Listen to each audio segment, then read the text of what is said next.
So BYD is coming to Canada, or so they say.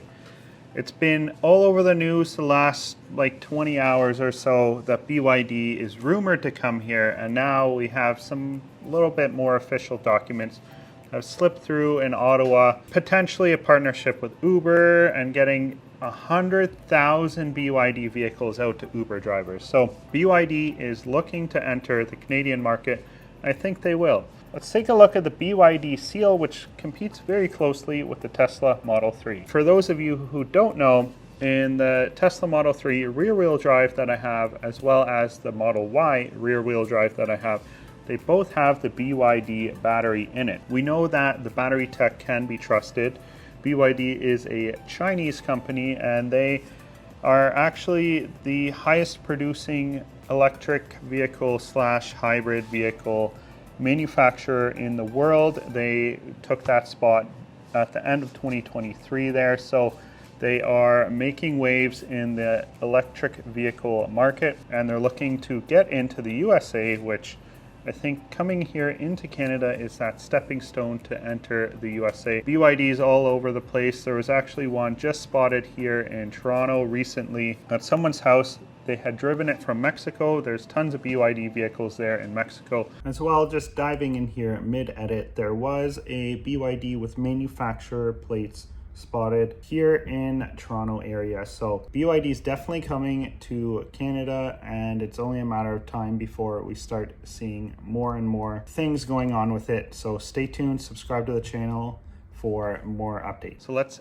dive right in, take a look at this BYD Seal. The BYD Seal follows the lines of the Ocean, which the Ocean is a nice model as well. It doesn't appear to be here on the website.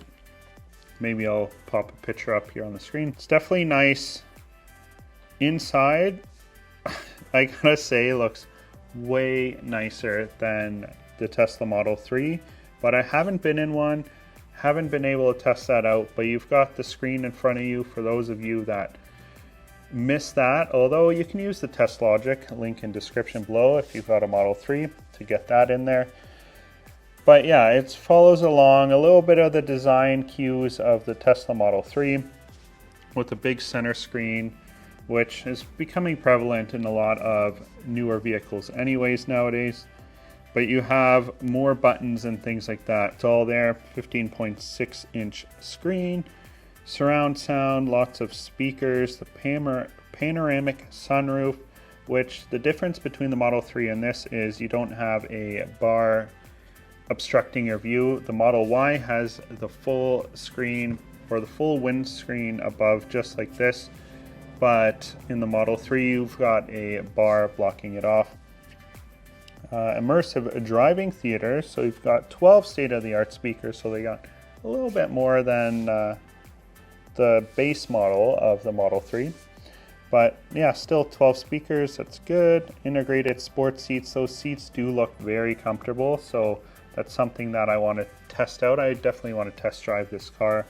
And yeah, what do you guys think? Do you think I should have a BYD and a Tesla and compare the two? Should I even buy a BYD and have that featured on the channel?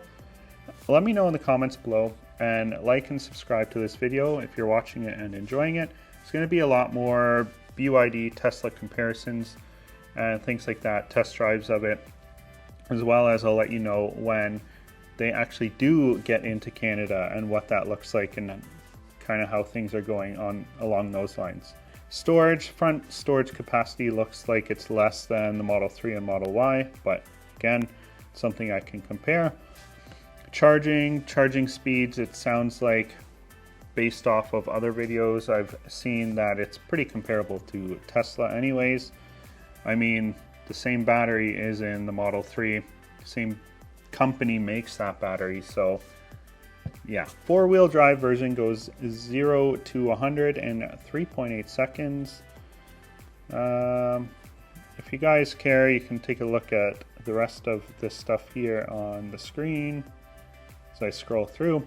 But yeah, I would definitely be interested in taking a look at this car, driving it, and getting to know the vehicle. And we'll take a look at some of the other vehicles that they have in their fleet, like the BYD Atto 3, which looks like a compact SUV. So 419 kilometers of range, more budget friendly, I would presume. This vehicle is interesting interior there, but the BYD Dolphin,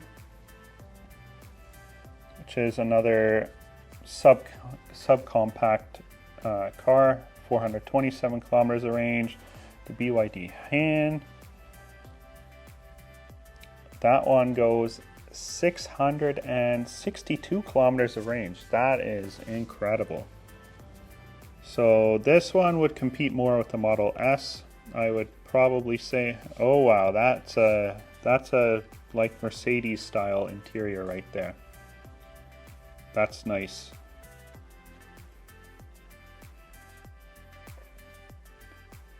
Yeah, heat pumps seem to be standard in all of them. I mean, if you're making an EV nowadays and you don't have a heat pump, you really gotta kind of think that through.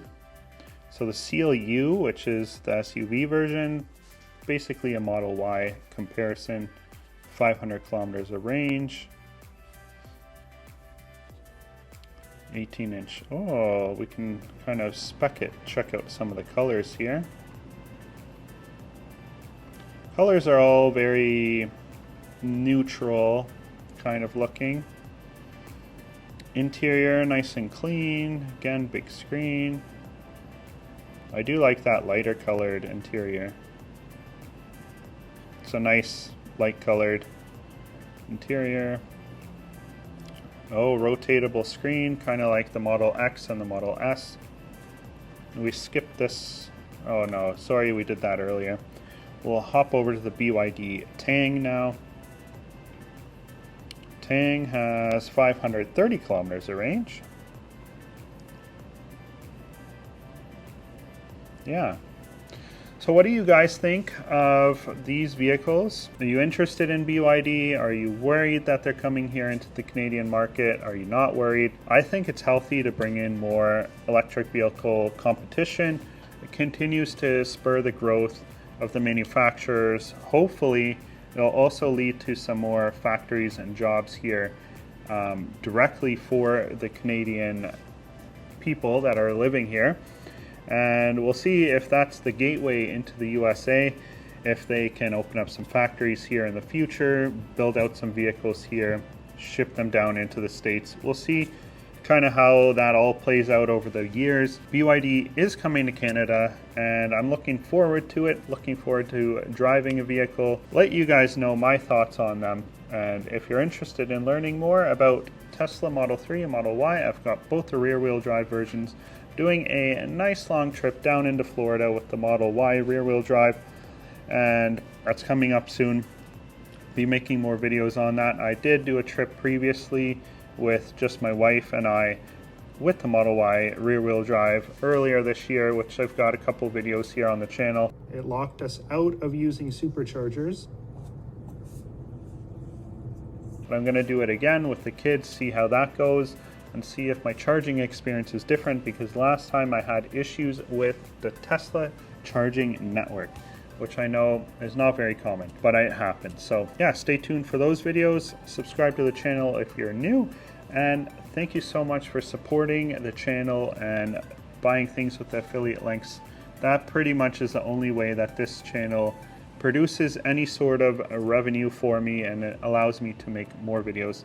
But check the links down in the description if you need any Tesla related products. Have an awesome day. Thanks so much for watching this video. I'm David Aquilo with Teslas in Canada. Have a blessed day. Bye.